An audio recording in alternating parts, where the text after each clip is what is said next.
Pensar demasiado es una habilidad mal utilizada. No es que pienses demasiado.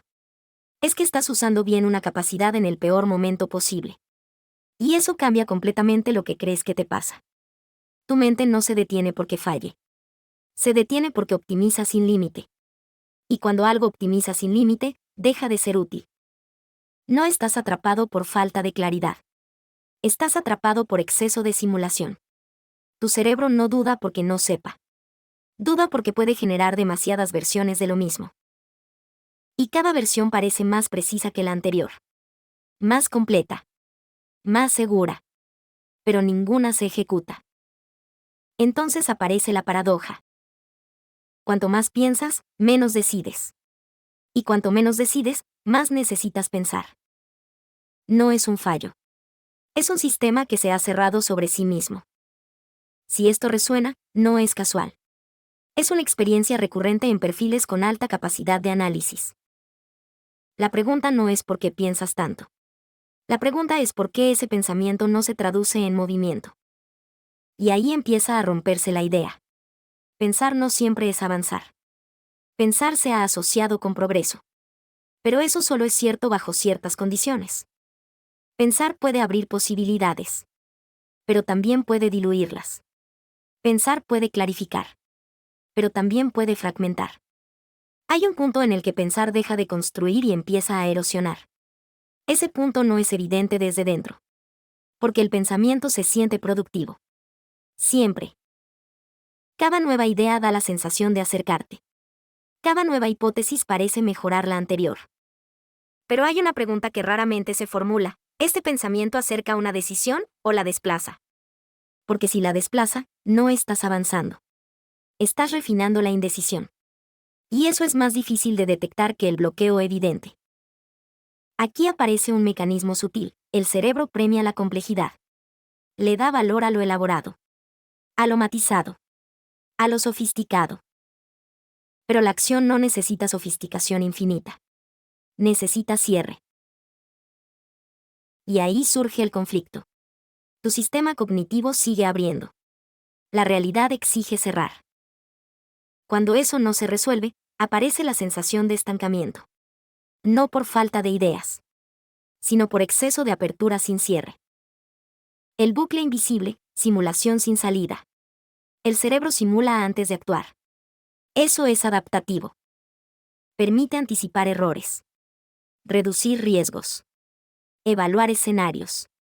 Pero la simulación tiene una condición implícita. Debe terminar. Cuando no termina, deja de ser herramienta. Se convierte en entorno. Empiezas a vivir dentro de escenarios mentales. No en la realidad. Cada decisión se transforma en un árbol de posibilidades. Cada posibilidad en una nueva rama. Cada rama en una nueva simulación.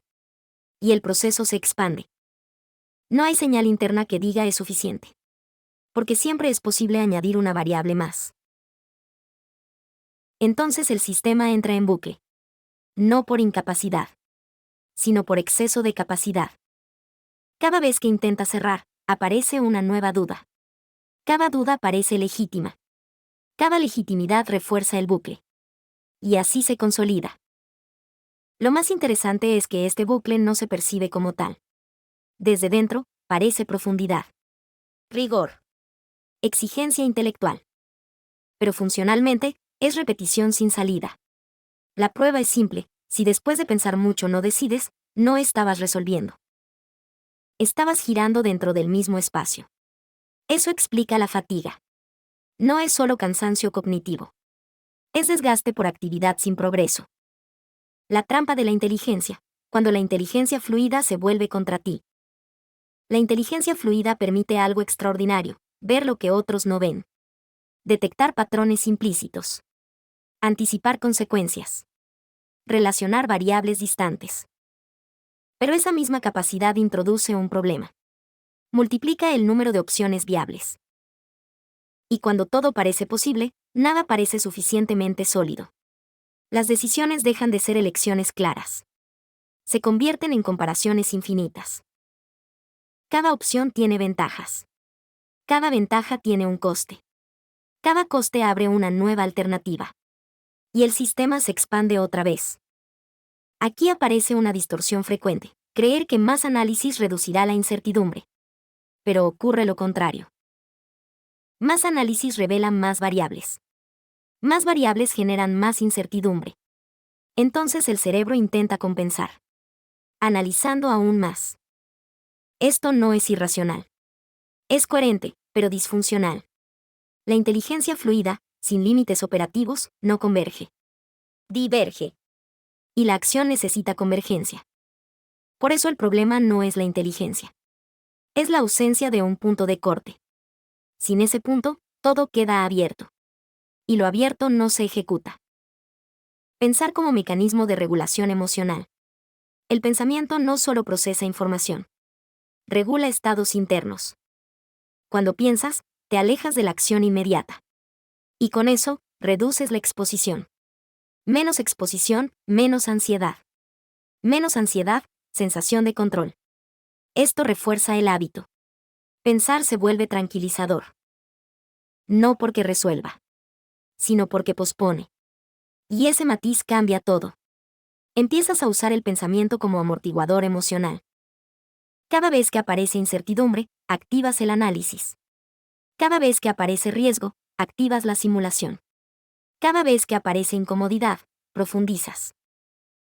Pero eso tiene un coste acumulativo. Porque la incomodidad no desaparece. Se desplaza. Y cuando vuelve, vuelve más fuerte. Porque ahora se suma la frustración. Entonces el pensamiento aumenta aún más. Y el ciclo se intensifica. Desde fuera parece exceso de análisis. Desde dentro es autorregulación. Y por eso no se corta fácilmente. Porque no estás luchando contra un hábito cognitivo. Estás sosteniendo un equilibrio emocional. Romperlo sin entenderlo solo genera más tensión. Muchas decisiones no requieren más claridad. Requieren tolerar la falta de certeza. Pero eso no es intuitivo. El cerebro busca eliminar el riesgo. No solo comprenderlo. Entonces transforma una necesidad operativa en una exigencia imposible.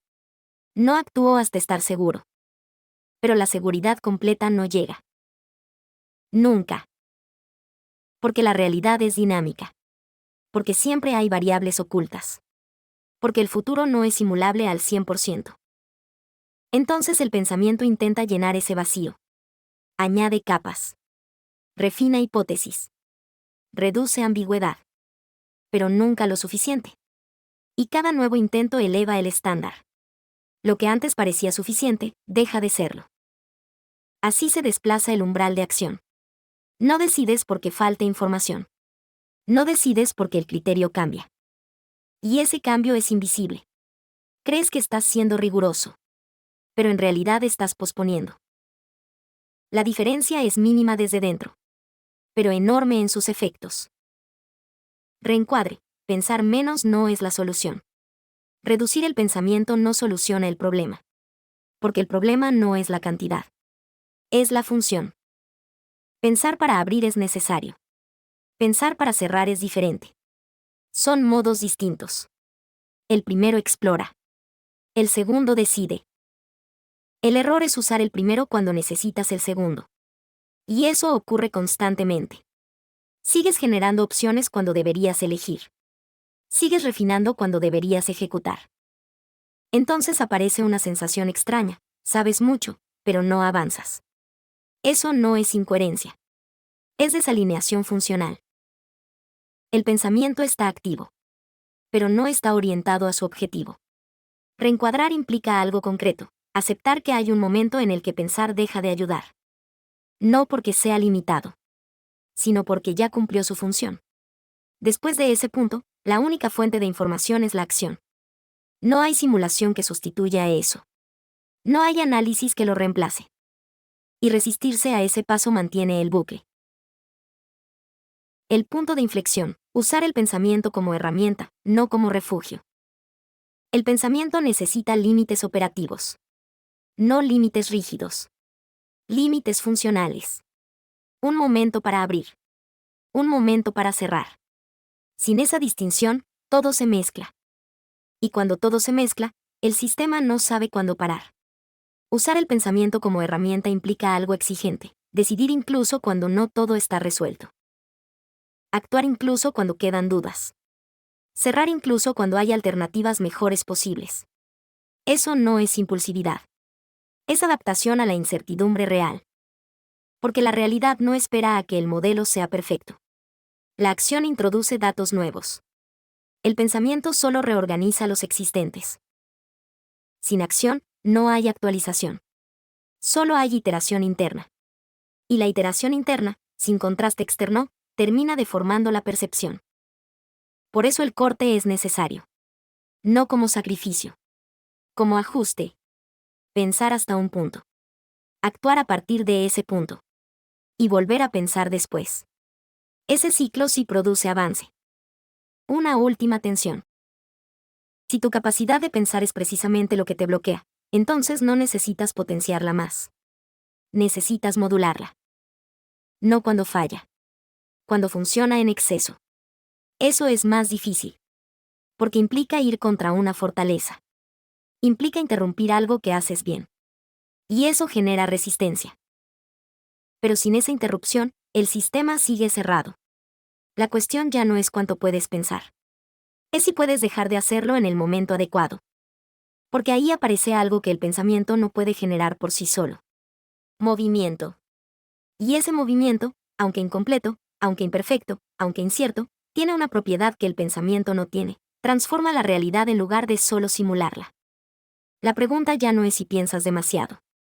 La pregunta es: ¿en qué momento tu pensamiento deja de servirte y sigues usándolo igual?